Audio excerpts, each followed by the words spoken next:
present you, and welcome back to Echoes from the Motherland, where we don't just tell stories, we carry legacies. As the Swahili saying goes, asiyesikia la mkuu huvunjika guu. He who does not heed the wisdom of the elders breaks his leg.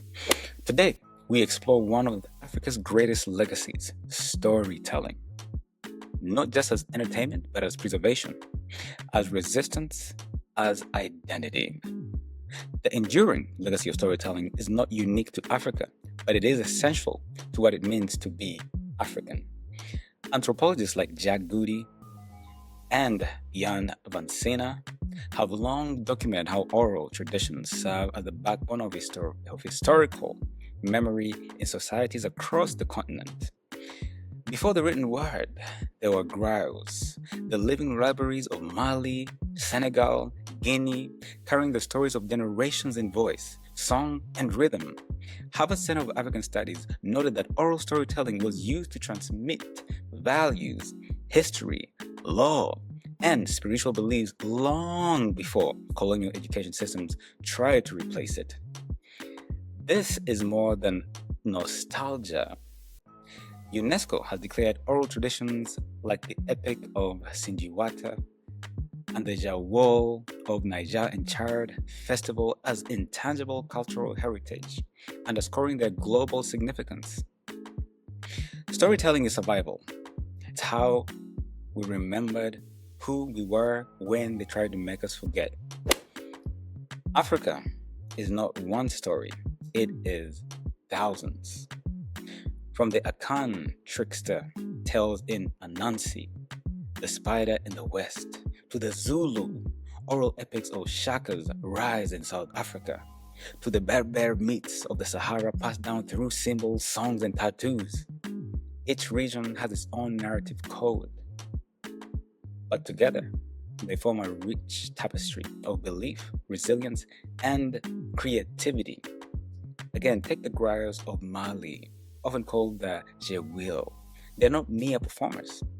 They're genealogies, advisors, historians, and according to UNESCO and Yale's research of an African oral tradition, the role of the griot spans over 700 years, dating back to the Mali Empire under Sindiouta Keita. Today, that tradition lives on in poets, slam artists, and hip-hop musicians who carry the rhythm of resistance from Dakar to Nairobi.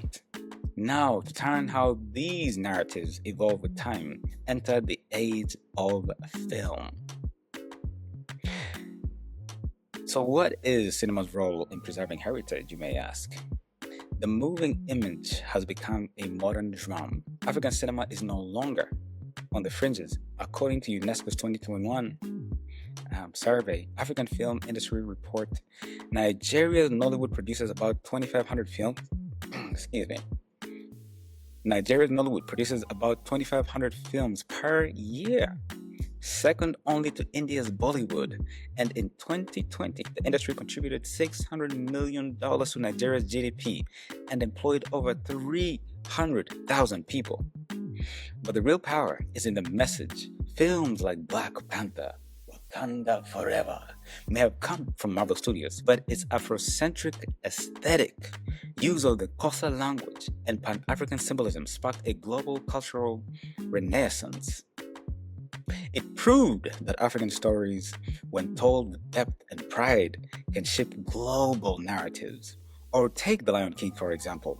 While Disney drew from Shakespeare, the spiritual and visual heart of the story comes from the Maasai lands of Kenya and the Serengeti of Tanzania.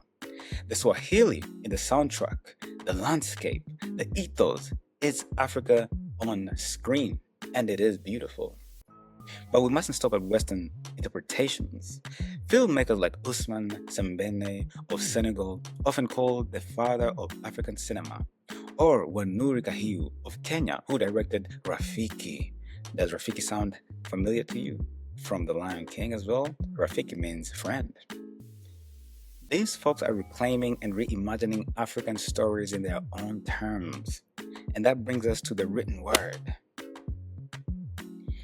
African literature is both mirror and map. When Chinua Achebe published Things Fall Apart in 1958, he didn't just write a novel, he wrote a response to Joseph Conrad, to colonial anthropology, to a world that imagined Africans without names, tribes, and without histories. Achebe once said, "Until the lions have their own historians, the history of the hunt will always glorify the hunter." Powerful words. Then came Ngugi wa Thiong'o, who challenged the colonial hold on African minds by rejecting English and writing his narrative, Gikuyu, the language of my wife. His essay, Decolonizing the Mind, is now required reading in post-colonial studies worldwide. And Chimamanda Ngozi Adichie, with Half of a Yellow Sun, gave voice to the Nigerian Civil War through human stories. She wonders about the danger of a single story. These writers don't just write, they archive, they resist, they reclaim. African literature preserves the soul of the continent through dialect, through landscape, through memory.